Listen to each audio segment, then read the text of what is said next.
Sebagai seorang konten kreator, mungkin saya pernah menghadapi konflik dengan tim produksi, sponsor, atau bahkan audiens. Sebagai contoh, saya memiliki ide kreatif yang berbeda dengan anggota tim produksi yang mendukung proyek saya. Konflik semacam ini dapat mempengaruhi kualitas konten dan hasilnya nanti. Salah satu solusi untuk mengatasi konflik semacam ini adalah dengan berkomunikasi secara terbuka dan jelas. Pertemuan tim disertai diskusi dapat membantu memahami pandangan satu sama lain. Penting untuk mendengarkan dengan cermat, menghargai sudut pandang orang lain, dan mencari solusi bersama yang dapat memenuhi kebutuhan semua pihak. Selain itu, kemampuan untuk beradaptasi juga sangat penting dalam industri konten kreator ini. Mungkin terjadi perubahan kebijakan atau arah proyek yang dapat menimbulkan konflik. Dalam situasi seperti ini, pemimpin yang efektif akan mampu berpikir untuk cepat, merancang ulang strategi, dan memimpin tim menuju tujuan yang diinginkan. Dalam semua konflik, penting untuk menjaga profesionalitas dan etika kerja tentunya. Penerimaan pendapat yang berbeda, kemampuan untuk berkolaborasi, dan komunikasi yang terbuka adalah kunci untuk membangun lingkungan kerja yang sehat dan produktif.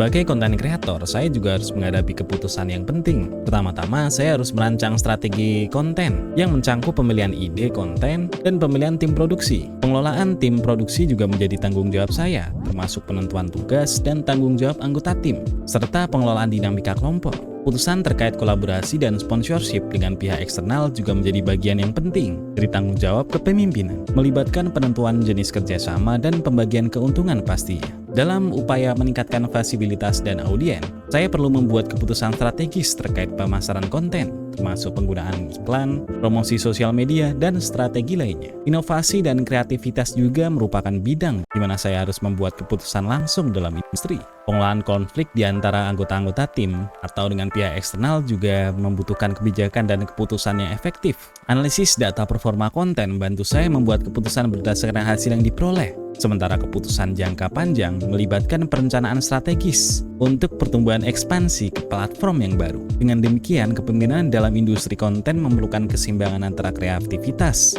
analisis data, dan adaptasi terhadap perubahan tren dan kebijakan platform.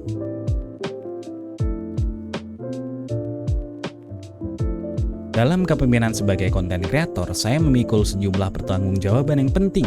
Tanggung jawab pertama adalah merancang dan menerapkan strategi konten yang sejalan dengan visi jangka panjang, termasuk pemahaman mendalami terhadap tren industri dan kebutuhan audiens. Selanjutnya, saya harus mengelola tim dengan bijak, menetapkan peran dan tanggung jawab, serta menciptakan lingkungan kerja yang mendukung kreativitas dan produktivitas. Bertanggung jawab atas kualitas konten juga menjadi fokus.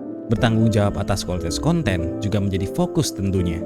Saya juga harus menjalin dan memelihara hubungan yang kolaboratif dengan mitra ataupun sponsor, memastikan pemenuhan komitmen yang telah dibuatkan, termasuk pemantauan biaya produksi dan pemasaran untuk mencapai hasil yang optimal. Dalam hal pemasaran dan promosi, saya juga harus menetapkan strategi yang efektif untuk meluas jangkauan dan meningkatkan kehadiran merek. Selain itu, memberikan peluang pengembangan pada anggota tim serta memastikan semua aktivitas dan konten memenuhi standar etika dan hukum pastinya merupakan bagian yang penting dari kepemimpinan saya sebagai konten kreator. Dalam kepemimpinan konten kreator, motivasi, reward, dan punishment berperan krusial dalam pembimbingan dan motivasi tim. Pengakuan dan hadiah untuk anggota tim yang berprestasi dapat menjadi sumber motivasi yang kuat. Dengan pemberian penghargaan pujian di dalam tim atau bonus khusus sebagai bentuk pengakuan, namun di sisi lain, hukuman juga dapat diterapkan sebagai respon terhadap kinerja yang tidak memenuhi standar atau pelanggaran etika. Konsekuensi profesionalitas, pengaturan kinerja, atau sanksi disiplin dapat diimplementasikan sebagai tindakan korektif. Dalam menerapkan reward dan punishment, penting untuk memastikan adil dan transparan, serta memprioritaskan pendekatan yang bersifat positif untuk melihara semangat tim tentunya. Sebagai generasi muda yang terlibat dalam transformasi kepemimpinan abad ke-21 ini, misi ke depan adalah membentuk kepemimpinan yang lebih adaptif, inklusif, berkelanjutan, dan inovatif.